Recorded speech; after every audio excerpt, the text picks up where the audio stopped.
इस कविता के माध्यम से कवि अपने अंत से पूर्व अपने जीवन की आभा, सुषमा व कर्तव्य भावना को यशस्वी बनाकर वसंत की हरियाली के समान चारों ओर बिखेरना चाहते हैं। अभी ना होगा मेरा अंत, अभी अभी ही तो आया है मेरे वन में मृदुल बसंत, अभी ना होगा मेरा अंत।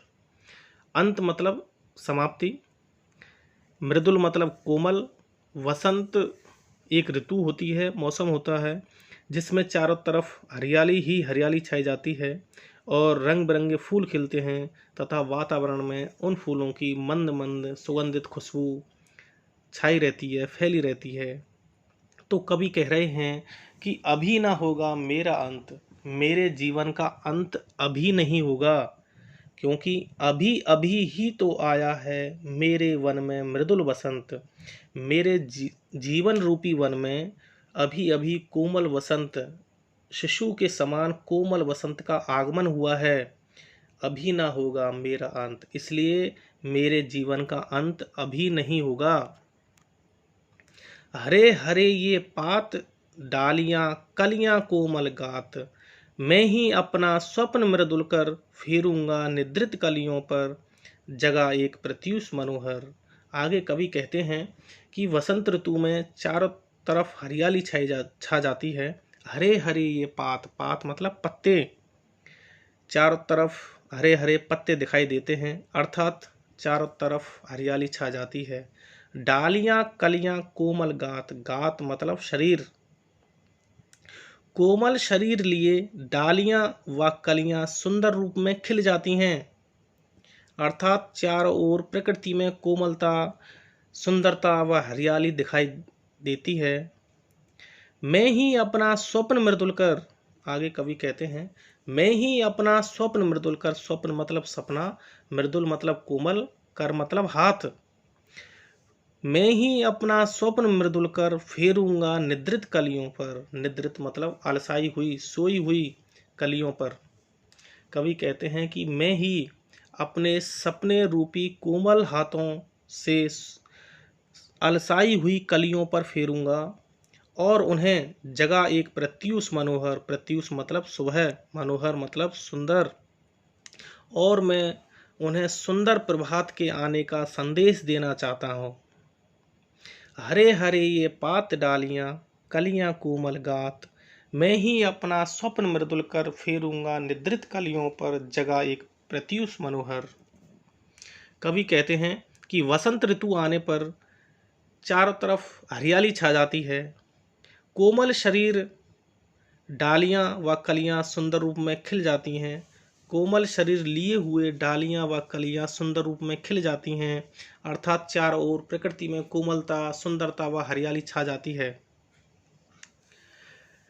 उसी प्रकार मैं भी अपने जीवन में अपने कार्यों द्वारा चारों ओर यश फैलाना चाहता हूँ। मैं ही अपना स्वप्न मृदुल कर फेरूंगा निद्रित कलियों पर, जगा एक प्रत्युष मनोहर। आगे कवि कहते हैं कि मैं ही अपने स्वप्न भरे कोमल हाथों को अलसाई हुई कलियों पर फेर कर उन्हें सुंदर प्रभात के आने का संदेश देना चाहता हूँ, अर्थात अपने जीवन का आलस्य, निराशा, बाधाओं व प्रमाद को दूर भगाना चाहता हूँ ताकि नए कार्य की ओर अग्रसर हो सकूं। पुष्प पुष्प से तंद्रालस लालसा खींच लूंगा मैं, अपने नवजीवन का अमृत सहर्ष सींच दूंगा मैं, द्वार दिखा दूंगा फिर उनको है मेरे वे जहां अनंत, अभी ना होगा मेरा अंत। कवि कहते हैं पुष्प पुष्प मतलब प्रत्येक पुष्प से, तंद्रालस मतलब आलस्य।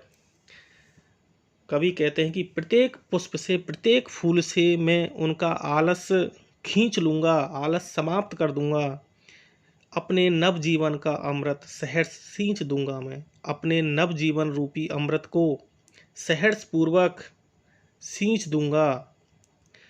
कवि कहते हैं कि प्रत्येक पुष्प से, प्रत्येक फूल से मैं उनका आलस खत्म कर दूंगा, खींच लूंगा, अपने नवजीवन का अमृत, अपने नवजीवन का अमृत से उनको सींच दूंगा। जिस प्रकार सींचना होता है, पेड़ पौधों में जो हम पानी लगाते हैं उसको सींचना बोलते हैं, तो वो पेड़ पौधों में अपने जीवन रूपी अमृत को सींचना चाहते हैं, पानी की जगह अपने जीवन रूपी अमृत से उन फूलों को सींचना चाहते हैं। प्रत्येक फूल से मैं आलस को खींच लूँगा और अपने नव जीवन का अमृत से उनको सींच दूंगा। द्वार दिखा दूंगा फिर उनको, है मेरे वे जहाँ अनंत, अभी ना होगा मेरा अंत। द्वार दिखा दूंगा फिर उनको, आगे कवि कहते हैं कि उन फूलों को फिर मैं उसका द्वार दिखा दूंगा कि जहाँ पर मेरे अनंत, अनंत मतलब जिसका अंत नहीं है, अर्थात ईश्वर, जहाँ मेरे ईश्वर रहते हैं उस जगह का मैं उनको द्वार दिखा दूंगा। अभी ना होगा मेरा अंत, इसलिए मेरा अंत अभी नहीं होगा। मैं उस अपने अनंत से भेंट करना चाहता हूँ, इसलिए मेरा अंत अभी नहीं होगा। पुष्प पुष्प से तंद्रालस लालसा खींच लूँगा मैं, अपने नवजीवन का अमृत शहर सींच दूंगा मैं। द्वार दिखा दूंगा फिर उनको, है मेरे वे जहाँ अनंत, अभी ना होगा मेरा अंत। कवि प्रत्येक फूल से उसका आलस्य छीनकर उन्हें चिरकाल तक खिले हुए देखना चाहते हैं, ताकि वे अनंत काल तक खिलकर अपनी आभा बिखेरते रहें। इसलिए उन्हें वो अपने नवजीवन रूपी अमृत से सींचना चाहते हैं। आगे कवि कहते हैं कि मैं अपने जीवन की आभा, सुषमा व कर्तव्य भावना को यशस्वी बनाकर वसंत की हरियाली की भांति चारों ओर बिखेरना चाहता हूँ।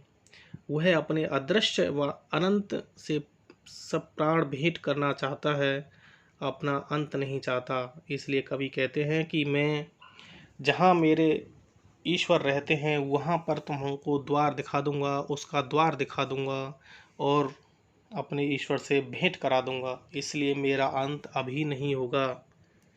धन्यवाद।